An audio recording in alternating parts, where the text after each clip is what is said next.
welcome to QI, where tonight we're having fun with Flora and Fauna. It's like animal, vegetable, mineral, only without the mineral. In the flower bed tonight, we have a perennial favourite, Jimmy Carr. A hardy annual John Sargent. A heavily scented late bloomer Joe Brand. And a cat having a crap in a flower pot, Alan Davis.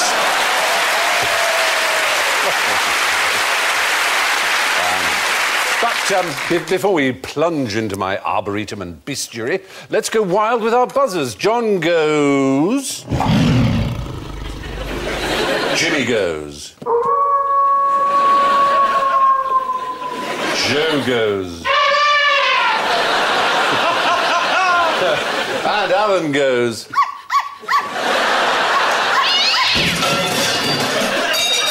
Oh, dear. Well done. Now, so let's start on our sofa-bound safari. What does my buttonhole tell you about me? Yay. That you're a closet heterosexual. How dare you? I'm sorry. It tells us that you are what you are. You are your own special creation. It's not going to fire water at me. It's not going to do that. It's a real flower, and it's a real member of a particular family of flowers, and it has a name. It's a rhododendron? It's not a rhododendron. Camellia. It is a camellia. Well done. It's exactly a camellia. And you are La Dame au Camellia. Ah, tell me about La Dame au Camellia. It's a novel. It's a novel. Yeah. And it's about a lady. Do you know what this meant? Who liked camellias. Do you know... Yeah. It's good. Yeah, it's that... But there is a thing about the red camellia that is very extraordinary, unbelievably shocking to mid-19th century France. Periods. You're so right. Marguerite Gautier, the heroine of the novel La Dame aux Camélias, wore for 25 days of the month a white camellia, for 5 days a red one, to tell her lovers that she was not available, that Arsenal were playing away or were playing exactly. At home. The decorators were in the etc. No, I'm not following this. Are you saying that you are available, or I'm saying I've got a period on, John. Oh, right. You can't have me. I'm sorry. That's sorry. What was this in? Was this in some play? It's a novel by Alexandre Dumas fils, the bastard son of the creator of The Three Musketeers. Does a pink flower mean you've got quite a light flow? It's an interesting direction in which to go that I hesitate to... Can I just say, I thought it was so sweet, because no woman in her entire life has ever said, I've got a period on. Well, do you know... I have to say, I've got a period or I'm on. Oh, fair enough, you don't OK. conflate them together. I've got a period on. Menstruate is a weight in boxing, a bantamweight, flyweight menstruate. It's the most aggressive of them. Yes. They can only fight 1 week in a month, but they're lethal. But anyway, it became a play. Sarah Bernhardt was in it thousands of times. It became, in 1854, Verdi saw the play and turned it into the opera for 5 points. Is that what the opera's called? Sorry. No. Come on. For 5 points, it's very good. Camellia, something flower. The flower. The audience will know. Oh. La Traviata audience get 10 points because that's very good. Well done. Oh, no, it was La Traviata. Not in the lead again. Yeah. So La Traviata, which I've heard of and is a proper grown-up thing, is about a woman having a period, is it? No. It's the story of a famous courtesan who was in love. And the real one, there were 7 men who were so passionate about her but couldn't afford her prices. They clubbed together and they also bought her a chest of drawers with 7 separate drawers in so they could keep their own clothes. And it was turned into a film as well, which was... Snow White. Which is called... The 7 guys with the 1 girl is a bit... Very good. Very good. And the film based on La Dame aux Camélias is... Carry on menstruating. Camille. Yes, in La Dame aux Camélias and La Traviata, the heroine indicates her availability by wearing different coloured camellias. The book caused an outrage and made the flower an overnight gardening sensation in Paris and beyond. Something more wholesome now. It's good news. Daddy is taking you to the flea circus. Which bit are you most looking forward to? What do you know about flea circuses? I had fleas in their flat once. Did you really? Rent-a-Kill quoted 600 quid to get rid of it. I found a bloke in the local paper did it for 40. I don't know what he sprayed. You're not quite Cats were going like this for a few days. Well, do you know actually what the biggest destroyer of human fleas has been? Much bigger than pesticides. Yes, I know the answer to that. It's vacuum cleaners. You're absolutely right. Yes, it's they go woof, woof, woof, and the fleas don't like it. I think your vacuum cleaner may be broken if it's going woof, woof, woof. I think you might want to take that one back, get a new one. They're not specialised, these vacuum cleaners. And they kill lots of fleas, do they? Yeah. But the other thing you've got to know about them is that the back legs of fleas are incredibly powerful. And if a human being had as powerful legs, they could jump over the Eiffel Tower. You're absolutely right, because 80 times your own height is what you'd be able to jump. But you may say, what happens then if you land on the other side? You'd still be smashed to pieces. That is the one disadvantage. That is the only disadvantage. Otherwise, you could hop about and you'd be happy. Yeah. Isn't the other thing that they're amazing for is that they've got two penises? I didn't want to sort of bring it up suddenly. No. We're always at home to penis news. It's not just they hop into bed, they hop into beds a lot of the time, and so they need this very fancy equipment. Two lady fleas at the same time. That sort of thing, yeah. And it's how or really satisfy one lady flea. By sort of plaiting them together. Oh, Lord. Oh, yes. I like the... Oh, sorry. Or using both orifices. Yeah. In my experience, that would not really please her. No? That wouldn't please me. Medieval representations of Satan have him with two penises for precisely that purpose. We're talking about very tiny penises, though. So am I. Yeah. Of course. Can they ejaculate 80 times their own? Wow. I mean, if you had the equivalent flea power, would you be able to come over the Eiffel Tower? It'd serve those damn Frenchies right, wouldn't it? Tell me it's true, tell me it's true. He's taken my eye out. Yeah. It's actually, in fact, it's not two penises. It's one penis, but a penis that has a kind of accessory, rather like a Swiss knife, Swiss Army knife. It is sort of it's to a help. kind of. Are they more highly penis. evolved than us? Yeah. Is it like the rabbit that the ladies are so fond of? Oh yes, there is a sexual toy called a rabbit. Oh, yeah, there is. It's kind of sort of sexual aid. I assume one is a clitoral exciter and the other is a plunger in and depositor of semen. He doesn't take an active interest, but he reads. You're so right. I always like to say, Jimmy, the spectator sees more of the game. Anyway. These flea circuses, though, we don't have them in our time, but they were amazingly popular in the 1920s and 30s. Yeah. Because they had to find something interesting to do between the two world wars. Exactly. They were filling in. So fleas were sort of very exciting. Of course, there are a lot more of them about. I mean, there were. In fact, they died out in the early 60s, probably. But you will see there's some film here showing you that, you're right, these strong legs allowed them to pull. They were harnessed by little bits of wire. Are they real? Yeah. They stopped being real. No, you're thinking Michael Bentine's little mechanical ones with little automatic machines. And you thought you could see the fleas, but there's no... No, there really were There's fleas. genuinely fleas? Absolutely. People trained fleas? Well, no, they're not trained. Unfortunately, they're basically tortured. You would glue them to musical instruments and various other things and then heat the under part where they were so that their attempts to make themselves free would look as if they were playing instruments. That's like Britain's Got Talent. That sounds horrible. Yeah. Almost as horrible as Britain's Got Talent. You're absolutely right. But let's see some film, if we can, Mr. Man in the gallery. Here we are. Why are they performing on his arms? They get fed with his blood. That's to show how small they are. I don't think that man needs a bigger face. Burn them with the sun. Oh, it's Ben-Hur. That's like Robot Wars. Why have they got a serial killer operating the They've gone comedy. That reminds me of a very old joke. Are you ready for a very old joke? Oh, I'd love to hear a very old joke. Here is a very old joke. How do you build a flea circus? You have to start from scratch. Hey! Excellent.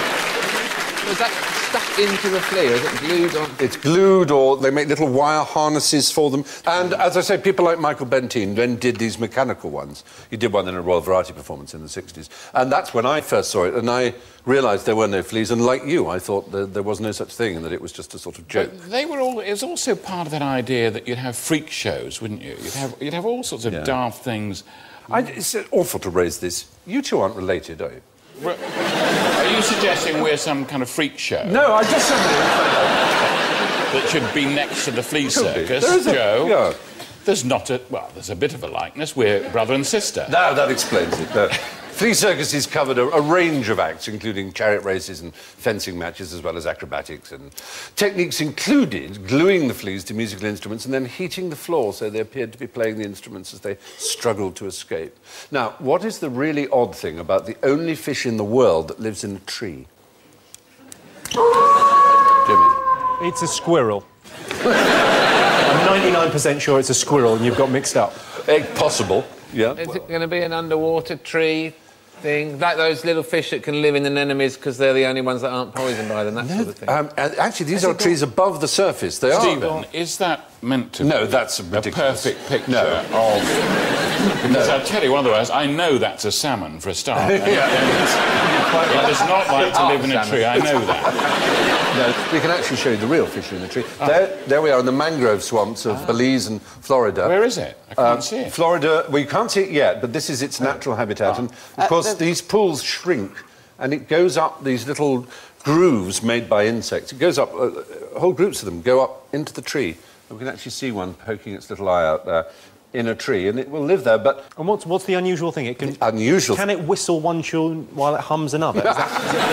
Kind of almost an erotic version of that. It is the only vertebrate that is hermaphrodite that self-fertilises.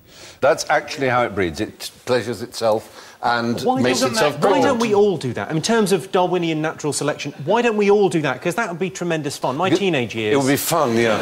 You're right. There would have been hundreds and thousands. It'd be quite good fun as well to tell yourself you've got a headache, wouldn't it? No, I'm sorry, I can't tonight. Isn't it called asexual reproduction? No, well, it's actually hermaphroditic. It's not like parthenogenesis, you may be thinking of. Oh, right. Which is... I was... Come on, keep it up. I was struggling towards that. You might have been. He's new. Yeah. It's called a killifish. And there are actually 1,270 different species of killifish. That's not the same one that we've just seen. That is not. That's probably a different... his sister. Species, or a different age of one, but it's certainly a killifish. Now, while we're at the water's edge, why does a flamingo stand on one leg? Yes. I think I've got the answer. Because it wants to go to sleep. Yes. Is it? You're right. Ah, that's absolutely right. I was going to say landmines. You're absolutely right. Are they pink because they're on their period, but it's not very heavy flow? Oh, dear. No, you're right, though. What happens is they have, like other animals, the ability for half of themselves to go to sleep at one time. So the half with the leg up is asleep. That whole half of their body is in a torpid state and the blood flow is less, and that leg couldn't sustain them while asleep. When that has had enough sleep, they then swap over and that leg comes down. There must be a terrible in-between moment when they just fall on their arse. You wonder about that, don't you? Yes, the other theory... How does that work, then? Does it go laterally kind of down the middle of their face and their neck, or does their arse go to sleep and then their face wakes up? One assumes it's sort of down the middle. So the phrase, my leg's gone to sleep, that's a whole new thing. Precisely. Their leg literally has gone to sleep. And they are pink because? It's wait a moment, not crayfish, prawns or something. Oh, it's not prawns, no. No, it is a commonly held fallacy that they're pink because they eat pink food like prawns or shrimps, but actually... Or Angel Delight. Or Angel Delight. No, they eat a blue-green algae, which, oddly enough, is full of this carotenoid that makes them pink. And so in zoos, they give them supplements to make them pink, which... I tell you, the flamingo version of Where is Molly's really difficult. Yes, isn't it? They are interesting creatures. They can drink boiling water because they... How did they find that out? Because a very cruel man found that out. Here you go. They live in near geysers where the water is at that temperature. They can eat a McDonald's apple pie. The only species that can. Very species that can do that. Yeah. Which is the hottest substance known to man, isn't it? Developed by NASA. Yeah. So there you are. That's your flamingo. I think we've sucked all the nutrient out of the flamingo. Now, what kind of tricks could you play on a naive rhinoceros? Ooh. Yeah. You could tell it it's a unicorn that just needs to moisturise. You could tell it that you were the wife of a Nigerian ambassador, and that if it sent you $4,000, it'd probably go for it, wouldn't it? I think it might. So this is a naive rhino as well, as opposed to, you know, sometimes you get a rhino that's quite worldly wise. Yeah. No, it's the zoological or natural history meaning of the word naive. It has a special meaning when applied to animals. Do you know what that is? Naive animal. Yeah. Just, he's a bit... He's... Does it mean very old? Going on with No, it's to do with an animal that is suddenly put into a terrain or an ecosphere, if you like, which its evolution has not prepared it for. Like a rhinoceros going to Peckham. Exactly. Or the other thing can happen that into, for example, the classic example is an island, a new species arrives that can cause absolute havoc. Something like a dodo, for example, or all kinds of birds and animals in Bermuda and various islands that had literally evolved with no sense of fear whatsoever. Because a sense of fear, it uses up energy because you're constantly running and looking and being nervous. And if you live in an island where all the species are friendly, or none of them at least wants to eat you, you completely, over the thousands of years, lose any sense of fear. And so when people first arrived on Bermuda, for example, there were all these birds that would just wander into their hands. You could pick them up and put them in a cooking pot. And the other birds would cluster around quite happily. The point is you can play almost any kind of trick on a naive rhinoceros. The term is applied to animals that meet threats that their environment hasn't prepared them for, such as when a new predator is introduced to an island. Now, as night falls on our expedition, the evening chorus starts up from the waterhole. It's spring and love is in the air. What are these toads saying to each other?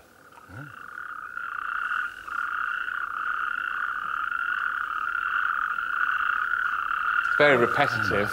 Yeah. These are natterjacks. And natterjacks, like a lot of toads, have explosive sexual engagements, if you like, when suddenly it's ready, and the male toad will jump on absolutely anything, animal, vegetable or mineral, but hopefully a female toad, but very often it will jump on a male toad and start humping away, which is fine. Yeah. But the male toad underneath often doesn't like it, and... Well, you know, reach around. And it makes a noise, and that is the noise you hear during the mating season. There was a boy at my school who used to catch frogs and skin them and let them go. Oh. Well, yeah, he let them go. Look on the positive side. Why have you always got to focus on the negative side? He was a humanitarian. He said, it's amazing, you could see all their insides. Just one word comes to my head, Essex. I don't know why. He says it was at school, it was at Borstal. Yeah. Oh, that is Well, cruel. he said he did that anyway. So you have to leave a little bit around their eyes. Oh. Yeah, you don't want to be cruel.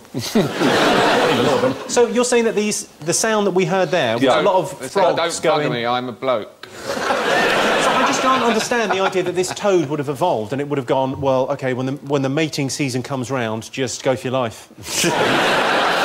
Rather than trying to chat a girl up. It seems extraordinary. Do you know the difference between a frog and a toad? Spelling. Reading. Very good. You know, you might as well be right. There's no definitive difference, to be honest. Generally speaking, toads have drier skin and they have drier lives, but essentially there is no real difference. My dog once, I used to have an Alsatian, and she came to wake me up one morning, which was unusual. Normally she'd wait for me to wake up. She came and she put her head under the duvet and pulled it off me like that. And I said, what are you doing? And she went to the bedroom door and looked at me. And then I got up and she went to the kitchen door, still looking at me, and led me to a water bowl, which was by the back door, and she's looking at it and looking at me. And I looked at it and there was a frog in it. That's so sweet. And it must have come in the back door like the night before and then just found itself in the kitchen. And then it got in the water bowl and sat there all night with its eyes. This huge dog's head of it. And he said, I'm going to go and get Alan. This is... The thing I love about that is the idea of the relationship with you and your dog being on quite a level... Yeah. Come and have a look at this, Alan. We shared a flat. The thing was, I had a walled garden. I don't know how the frogs got in the garden, but they did at the same time every year. The odd thing you're saying about this, every time this enormous quantity of toads are killed every year on the roads, about 20 tonnes of toad lose their lives. We're trying to make it less with toad tunnels. Do you know the reason that there's so many die on the road? They all cross at the same time as mating season. Yeah, they have ancient mating ponds that they have had for, it seems, hundreds and hundreds of years, and whether there's a road there or not, that's the way they've always gone. It used to happen in Buckhurst Hill, in a pond in Buckhurst Hill near the high road, and people would go out with frying pans. Yeah, and help them hop across. into a frying pan, and then you just flip them. Because there are scores of them. It combines fun with doing good. Yeah. You couldn't ask for better. If that's on another toad, then it's all done. Did you hear a very extraordinary story in Hamburg in 2005 about the exploding toads? Vaguely, yes. What happened was toads started exploding during the mating season. More than 1,000 toads, swollen to 3 times their usual size, crawled out of the water, making eerie screeching noises, and blew up, propelling their entrails up to a yard away. People immediately thought, well, it might be a virus or industrial pollution, but it turned out, do you know what it was the cause? Al-Qaeda. No. Suicide toads. It wasn't. Suicide toads. They were all fundamentalists and They'd go into a busy marketplace and splatter everyone with toad entrail. That'll learn you. Toad rights. It was crows. Crows had discovered how to fly in and, in one swift, efficient movement, remove the liver of the toads. They'd just go straight in and pull out the liver. Are these ninja crows? Yeah. What on earth are you talking about? They come in, they've got their little scalpel ready. No, they used their beak. And just, through the mouth? The birds had worked out how to do that. With a single strike through the chest, they could remove the liver. The toad's defence mechanism did the rest. They puffed themselves up to intimidate their foe, forcing their intestines out of the hole that had been made under high pressure in a kind of fatal hernia. That's extraordinary. Oh, of course, the other thing about toads is it sometimes does rain toads, doesn't it? That does happen. It rained fish once in Knighton in Wales. Do you know that? Because what happened was there was like a mini tornado and it just picked a load of fish up out of the river and blew them along and then rained on the town. So that can happen. Do you know that joke about a librarian who sees this hen come into the library and the hen comes up and says, "Book!" And it's definitely a hen. The librarian gives a book and tucks the book under her arm. And the next day the hen comes in and goes, "Book, book, book." And the librarian gives her 3 books. Puts them on her arm, gets away. The next day goes in, book, book, book, book, book. So 5 books. The librarian thinks, this is weird. I've never, ever known of a hen that's this fast at reading, and it's just extraordinary. I've got to find out what's going on. So she grabs her Macintosh and follows the hen out of the library into a house. And so she looks in through the keyhole, and there's the hen sitting on a bed, and there's a frog in the bed with a little thermometer in its mouth and a flannel over it, obviously not very well. And the hen is tending it and offers a book, and each time the frog goes, read it, read it, read it. Anyway, silly joke, but... I know, okay, what's this? Yeah. That's a seagull. Yeah. And what's this? That's a seagull coming back from the library. Very good. Want to hear my library joke? Go on. Man walks into a library, says, "Fish and chips, please." The librarian says, "This is a library." He says, "Sorry, fish and chips, please."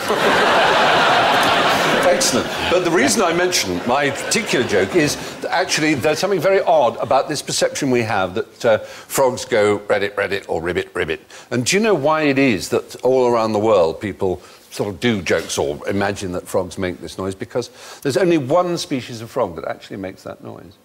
Do you know where it is? Is it in Hollywood, California? Yes, it's the Pacific tree frog. And when sound came to movies and they wanted to start doing soundtracks to everything from Sanders of the River to Tarzan movies and anything that basically was an outside track, they sent their sound recorders out to record frogs, amongst other things, for their archives for sound. And all the frogs, all the way down the coast of the Pacific, sound like ribbit, ribbit, ribbit. And they don't in Africa, they don't in Europe, they don't in Central America, they don't in Asia. And so in all American films for about 30 or 40 years, when you would hear this ribbit, ribbit noise, and it became the sound of a frog, but it just happens to be, as you rightly said, 5 points Jimmy Carr in Hollywood, California. Anyway. The most common sound of a toad is get off, because it's the high-pitched croak of protest it makes when a male accidentally mounts it.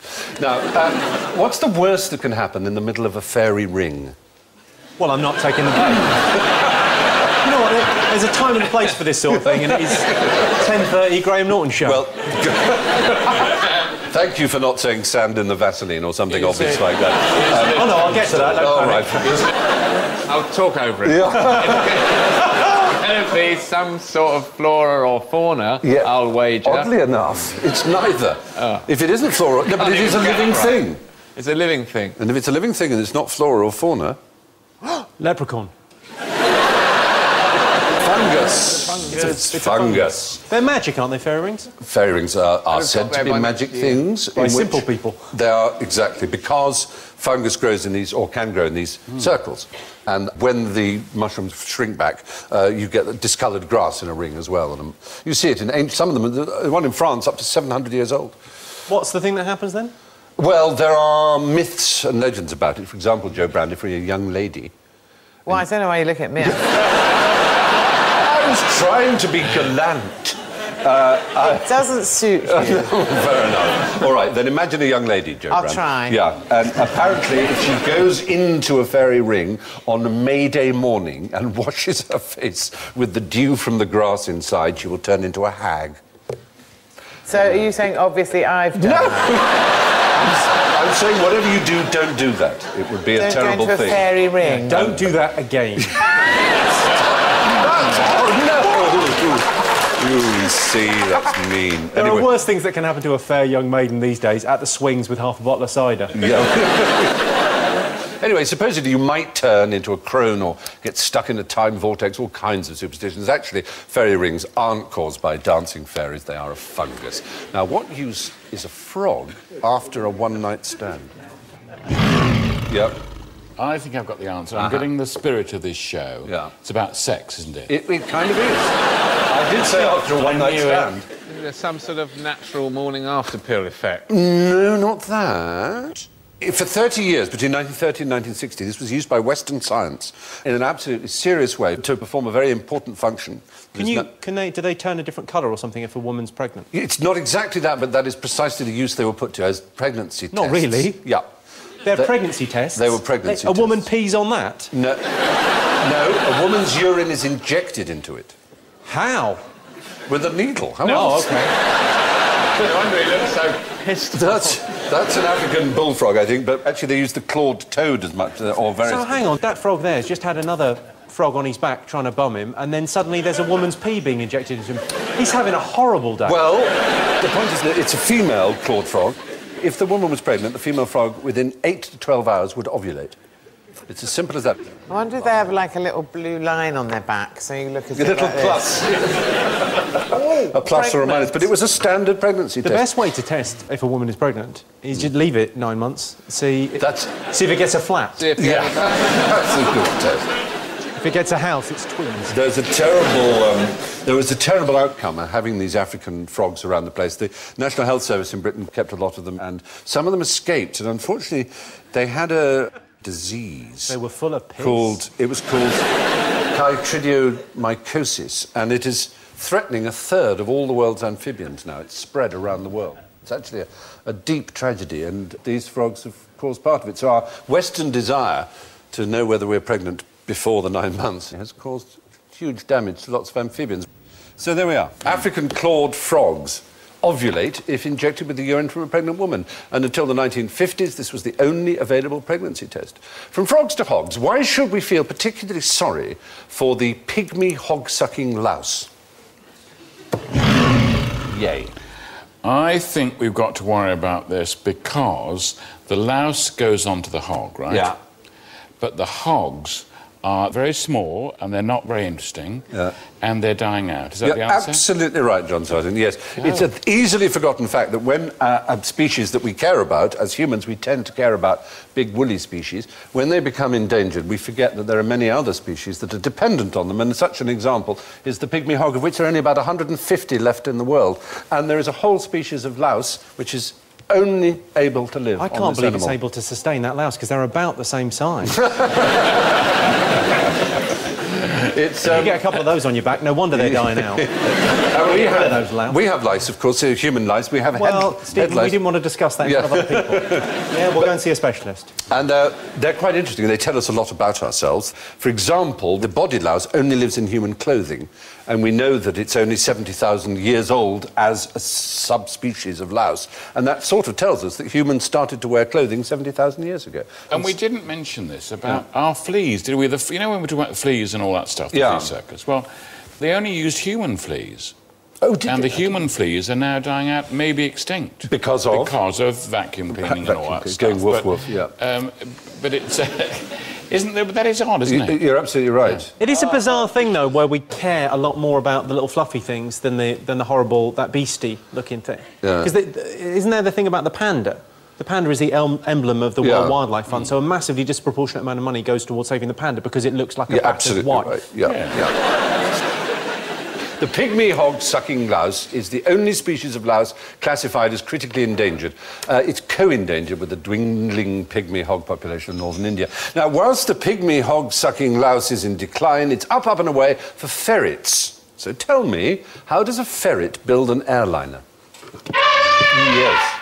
Really weaselly. Oh! Oh, no! I'm sorry. We got that before you. Oh, dear. If it's any consolation, I was seconds behind. Boeing used them. What? Sorry? Boeing used ferrets. To build a plane? To help build the plane, not to build the whole plane, obviously. They don't put that in the ads, do they? No. But they're not ashamed of it. And actually, they were used for the wedding of Charles and Diana, for the Millennium Party in the Park, for various... What, for looking for things? No. Their fur? No. Is it, you want to get something down a very long tunnel, you tie it tight to the... Brilliant. Yeah, absolutely. That's precisely what it is, Alan. You use it for wiring. It happily goes through the narrowest of spaces and it's encouraged, it comes out the other end and you've got the wire through the space. It was used by Boeing right up until the 1960s and... It's a brilliant idea. Isn't it? It's very clever. Anyway, they are now the third most popular pet in America after cats and dogs. They welcome you when you come back from a day's work, like puppies. They're very like puppies. Come in, Affections, yeah. They're thrilled to see you. They're very pleased to see you. Do they run up your trousers, though? Well, the trouser business is interesting. I mean, there are people who claim that this is a Yorkshire sport of having ferrets in your trousers, but no one's quite sure whether it really is. It's become one, but it kind of started as a hoax in a famous interview that some old... It's always in sitcoms in the 70s. Exactly. Someone with a ferret. It's a ferret up your trousers, that's right. They're used now for pet therapy because they are very pleasing, friendly animals. You mean they sit opposite you on a chair and... talk you through your problems. And how does that make you feel? Yeah. And interacting with them apparently reduces your stress hormones. It's helpful for the elderly, the depressed and children recovering from severe illnesses, and they're used for that. So, get a ferret. And so, once more, we plunge ferret-like into the black hole of general ignorance, fingers on buzzers, if you would. What's the fastest thing in the natural world? Alan. Blue whale. Every time! Every time. It's never going to be blue whale, is it? It's never going to be blue whale. Any other thoughts? The fastest thing in the natural world, yeah? Cheetah. No! Oh, I know. I comment. In the natural... It's going to be alive. Is it something like a cheetah, but that's not? No, it's not an animal. It's a flower. So you're on a road and suddenly it overtakes you? No. Blimey. We're talking ejaculation. We're talking, again, sex. It's the sex obsession. What do they do? Sorry, the fastest thing on Earth? Is this a personal slight at me?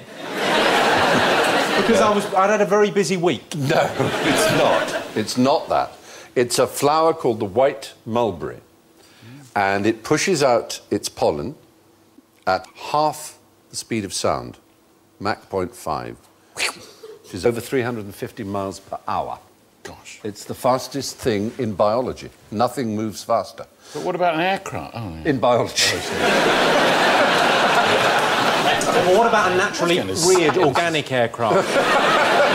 Yes. Yeah, anyway, made out of ferret. It's the Morus alba. And what do I have on me that owes itself to Your flower, surely. No, something owes itself to the white mulberry that I'm wearing. Is it a silk tie? Oh, silk.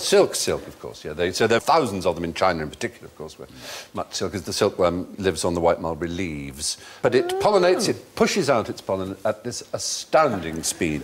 Stored elastic energy in its stamens. Wow, so if you've got hay fever, you've got no chance of escaping it. You really haven't. It's coming out quite Your eye out. Yeah. No wonder it's itchy. Wow. So there you have it. What is that noise? I don't know. Just nice. Just growling. Bloody good. I want it as a ringtone. Fingers back on. So there you have it. You can move on then. So fingers on buttons. What do you call a slug with a shell? I'm not falling for that one. I'll take the bullet. Yeah. Snail? Oh! Just for a moment, I thought you were going to say, yes, you do, and then carry on. No. So you asked, what do I call? Yeah. No, you can't get out of it that way, I'm afraid. No, a snail with a shell is a snail. A slug with a shell is a slug. Some slugs have shells, and they are slugs, not snails. They have vestigial snails, small snails, it's sort of vitrified snails like the glass slug. And slugs we think of as being sort of shellless snails, but they can have little things on them. They eat each other's slime as an act of foreplay. And then afterwards... So do I. Yeah. Carry on with this. Does the female then bite off your penis? Huh? Well, a nibble's not going to hurt you. Yeah. We can, but It's hope. cool. They're obviously terrible garden pests, but they are, after insects, the We used most... to live in our kitchen when we were students, and there'd just be trails across the floor in the morning. We didn't do anything about it. No, it just had bits of cornflakes stuck into carry it. on. Yeah. There are 37,000 species of gastropod. After insects, they're the most common class of animal on the Earth. 37,000. Okay, write that down. Yep, if you would. I'll be testing you next week. Yeah. How do peacocks impress the ladies? Again. This traps... Yeah? By doing the thing, by doing the... No, that's not... So what? what? I don't know what you're saying. Should I say to the female peacock, how do you like your eggs in the morning? Protected from foxes. It's good that you've avoided our trap, because you're right. You'd think it was fanning. I mean, there they are. Look at that. That's an astonishing sight. That's real. That's not made up. But some Japanese scientists at the University of Tokyo have discovered, much to everybody's surprise after a long study, that peahens seem to select peacocks according to other criteria. There seems to be... Sense of humour. Yeah, exactly, that's it. That's what it is. Personality, yeah. They're not, it's personality and sense of humour. It's not colour and drama. Were they filling in a questionnaire? Because often I find they say that, but when it comes down to it, You think it they go may off with a be much that. bigger, sort of hunkier guy. They took 7 years to do this, and they observed 258 matings. It seems a very surprising result, but they've been wasting their time growing these tails, if we're to believe these Japanese people. So what did they do? They took their tails off. How did they experiment? I don't know how the experiment was done. They judged tail quality in two ways. First, by simply measuring tail length, and secondly, by taking photos of each male during the tail fanning display ritual, counting the number of eye spots. Next, they examined whether females chose mates with the best quality tails, according to those criteria. But that may not be the peahen's criterion, of course, exactly. I think it's dodgy research. I sort of agree with you, John. I think we've got to do is to do the whole thing all over again and dress them in raincoats. That would do it. Anyway, what happened after Captain Cook shot an albatross? That is important. So this fella shot that fella. I can see why, he's looking right at him. That's Captain Cook, supposedly. Looks rather like Roy Dotrice, the actor there, for some reason, but it's Captain Cook. And the answer is they ate it. Joseph Banks, the great botanist, after whom Botany Bay, of course, is named. He sailed with them, and he describes in his diary, he said everybody commended them, the albatross steaks, and ate heartily of them, though there was fresh pork upon the table. So this idea that it was bad luck to eat albatross seems to have come after Captain Cook. In fact, it probably came from the poem, The Ancient Mariner. the Coleridge poem, with which you're all familiar, of course. What do we know about... Of course you know it. Come on. What do you know about albatrosses generally, though? Anything interesting about them? Yeah, they get caught up in fishing lines all the time. They do. They're all under threat, everyone gets very upset about it. Because they're rather extraordinary birds. And they fly thousands of miles. The young wandering albatross will set off and will be in the air for 10 years before it lands again. That one's looking at me. Yeah, it is, isn't it? It's looking at the camera, shall we say. Yeah, it feels like it's looking right at me. But isn't that amazing? 10 years without landing. I mean, they're absolutely Why does it astounding. land after 10 years? Because it must feel like a bit of a fall. It must go, I think I could go 11. Mating and the eggs can't be laid and hatched and incubated with its mate. You couldn't lay the eggs on the move? No, darling. So do they fly into the water to get food? Or They dive in and get fish, yeah. Get other airborne food that they might pass by? No, it's fish. They dive, but they don't actually land, as I say. And they can go for 6 days without flapping their wings, i.e. they can glide for that long. They preserve their energy amazingly. And they're on thermals, aren't they? Well, actually, they're not like the higher birds. No, they're lower. They actually take the wind off the surface of the water. Try and listen to the headmaster. Yeah. And finally, before we stagger back to civilization, is a mushroom an animal or a plant? A plant. Or an animal. It's not either, it's a fungus. Which is it closer to? That makes any sense. An animal or a plant, you mean? Yeah. Well, there, it's closer to a plant. Hey, very good. Right next to that glass. You'd think it was a plant, so I'll say animal. Yeah, correct. Absolutely right. It recently was discovered that it has more in common with animals than it does with plants. Yeah. Now, it's time to have our guests gas-stuffed and mounted in glass cases as we come to the scores. Taking the laurels of victory this week is the audience with +10. You see? How about that? Well done, audience.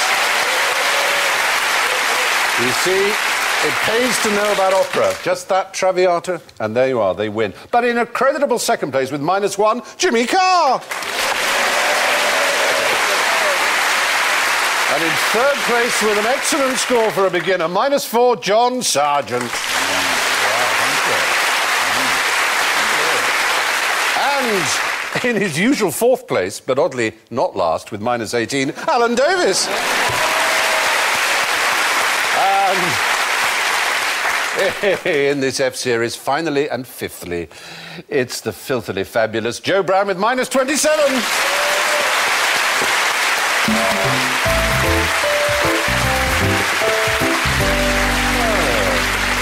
So, that's all from this florid and formal edition of QI. It's good night from Joe, John, Jimmy, Alan, and from me. And I leave you with this floral tribute from Richard Brinsley Sheridan, a great pick-up line. Won't you come into the garden?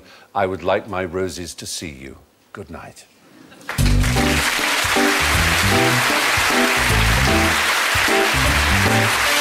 Last night, U2 recorded a special gig on the roof of Broadcasting House exclusively for the BBC. Watch it by pressing the red button now. Margaret Thatcher's 10 years struggle into politics. Long Walk to Finchley is next on BBC Two.